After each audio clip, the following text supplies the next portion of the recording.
السلام علیکم ورحمۃ اللہ وبرکاتہ۔ محترم ناظرین، سامنے کچھ دنوں کے بعد 15 اگست آ رہی ہے اور یہ ہمارے ملک کے لیے خوشی کے مواقع میں سے خوشی کا موقع ہے، لیکن اس میں ایک درد والی بات یہ ہے کہ اس میں تحریک آزادی میں حصہ لینے والے علماء کرام کا تذکرہ بالکل ختم ہو گیا ہے، بلکہ کیا ہی نہیں جاتا۔ اس کو مد نظر رکھتے ہوئے آپ حضرات کے سامنے ایک مکتوب کی شکل میں تحریر پڑھی جا رہی ہے، اس امید کے ساتھ کہ آپ حضرات تک پہنچے گی تو آپ کے ذریعے سے عوام تک ان علماء کی قربانیوں کو پہنچایا جاوے، تاکہ ہمارے ملک کے باشندگان کو اس بات کا علم ہو کہ تحریک آزادی کب سے شروع ہوئی اور اس میں اول درجے پر قربانی دینے والے کون تھے۔ لہذا اس رسالے کو شروع کیا جاتا ہے سوال اور جواب کے انداز میں۔ اب بغور سماعت فرمائیں۔ بسم اللہ الرحمن الرحیم۔ جد و جہد کی ضرورت کیوں؟ سوال: تحریک آزادی کی ابتدا کب ہوئی اور اس جد و جہد کی ضرورت کیوں پیش آئی؟ جواب: سن عیسوی 1498 میں واسکو ڈی گاما کی قیادت میں پرتگال یورپ کے ملاحوں نے پہلی مرتبہ ہندوستان کی سرزمین میں قدم رکھا اور ساحلی مقام کالیکٹ میں اپنی تجارتی سرگرمیوں کا آغاز کیا۔ پھر اسی بہانے پر پرتگالیوں نے جنوبی ہند کے ساحلی علاقوں پر قدم جمانے شروع کر دیے، اور جو بھی ان کے توسیع پسندانہ عزائم کے درمیان رکاوٹ بنا اسے انہوں نے نہایت بے دردی سے مشق ستم بنایا۔ بحر ہند میں قزاقی اور لوٹ مار کا وہ بازار گرم کیا کہ بحری سفر پرخطر بن گیا۔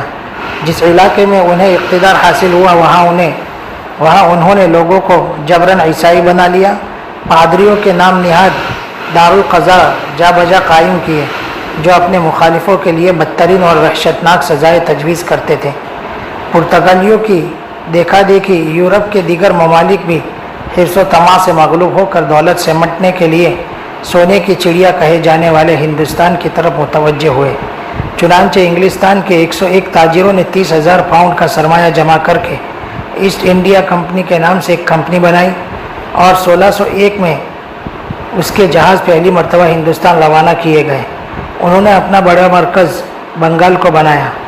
یہیں سے ہندوستان میں انگریزوں کی آمد شروع ہوئی اور تجارت کی آڑ میں وہ اپنی فوجی طاقت بھی رفتہ رفتہ ہندوستان منتقل کرتے رہے۔ اس دوران یہ لوگ شاہانہ مغلیہ کے دربار میں بھی جا پہنچے اور اپنے کو محض تاجر ظاہر کر کے بادشاہ سے پروانہ امن حاصل کیا اور رفتہ رفتہ اپنے پاؤں مضبوط کرتے رہے۔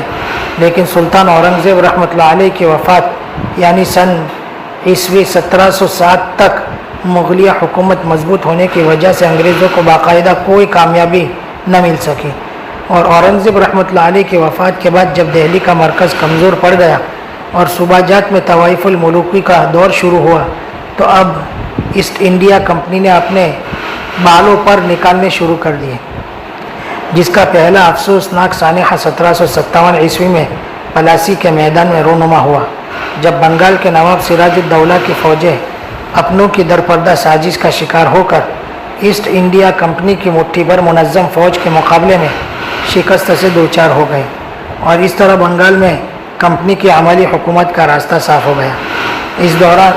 اس دور میں کمپنی کے ارباب حل و عقد نے بنگال کی ہنرمند آبادی پر جو مظالم ڈھائے ہیں اور جس طرح انہیں لوٹا کھسوٹا ہے وہ ہندوستان کی تاریخ کا سیاہ ترین باب ہے۔ پھر بتدریج کمپنی کی حکومت کا دائرہ بڑھتا رہا۔